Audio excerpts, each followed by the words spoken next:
Bonjour à tous, j'espère que vous allez bien. Ici Damien de l'agence Teammate. Alors aujourd'hui, nous allons passer à la seconde partie du tuto de ce tuto intitulé Création d'une maquette web graphique complexe que vous retrouverez dans mon profil sur tuto.com. Et donc cette formation sera consacrée à la découpe et au montage HTML CSS de cette dernière. Alors voici un petit aperçu du site monté. Donc nous commencerons par créer notre page d'accueil avec bien sûr tous les liens qui seront actifs, un petit slider jQuery. Donc là, il n'y a que 3 images et c'est la même image qui se répète, c'est normal, hein. Vous serez libre d'en mettre autant que vous le souhaitez. Nos blocs garantis qu'on avait créés précédemment qui sont actifs, hein, les liens sont actifs. Et puis le petit bloc en quelques mots. Et puis un petit pied de page actif aussi. Un petit plus, un effet esthétique au rollover sur les petites icônes des réseaux sociaux. On a des petits effets de transparence. Bien sûr, dans le slider, il y a aussi des boutons suivants précédents. Donc on verra comment changer si vous voulez mettre ça en français, les next et les prev. Nous déclinons la page présentation avec ce bloc qu'on retrouve, le bloc garanti, hein, un peu plus déployé. Les références. Donc pareil avec ce système d'opacité au rollover. Donc là l'intérêt des références c'est qu'on va créer une petite galerie jQuery. Donc au clic, bien sûr l'image va s'afficher en plus grand.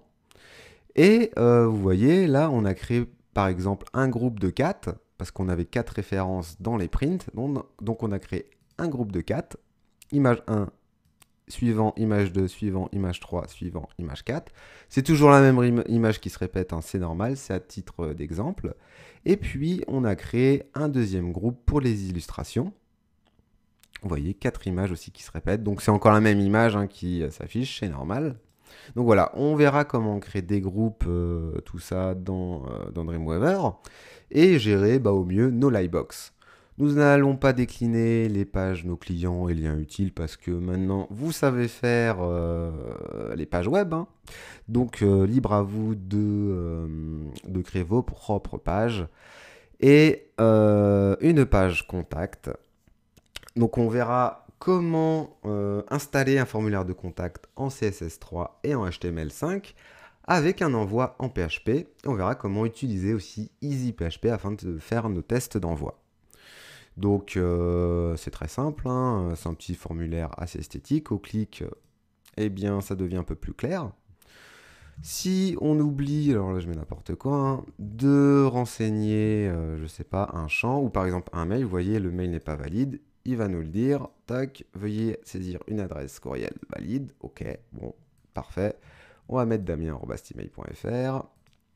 On fait envoyer, là j'ai oublié d'écrire un message, il nous le dit aussi, donc on écrit un petit message et on clique sur envoyer. Et le message s'envoie directement dans nos boîtes mail. Bien sûr, on intégrera aussi un petit Google Maps, histoire de faire bien sûr son site.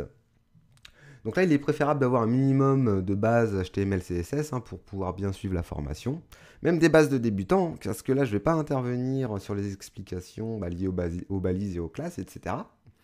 Si c'est une première pour vous, alors je vous conseille plutôt cette formation que vous trouverez aussi sur mon profil. Celle-ci, elle sera un petit peu plus adaptée pour les débutants. Ouais, elle est vraiment axée débutants, avec plein d'explications et plein d'astuces hein, pour bien commencer. Donc voilà. Donc là, nous n'allons pas voir dans cette formation comment rendre ce site full responsive, car la maquette est un petit peu trop complexe. J'ai peur que les débutants soient un petit peu perdus. Donc le full responsive sera pour la prochaine formation. Donc je vous dis très bon tuto et je vous retrouve tout de suite.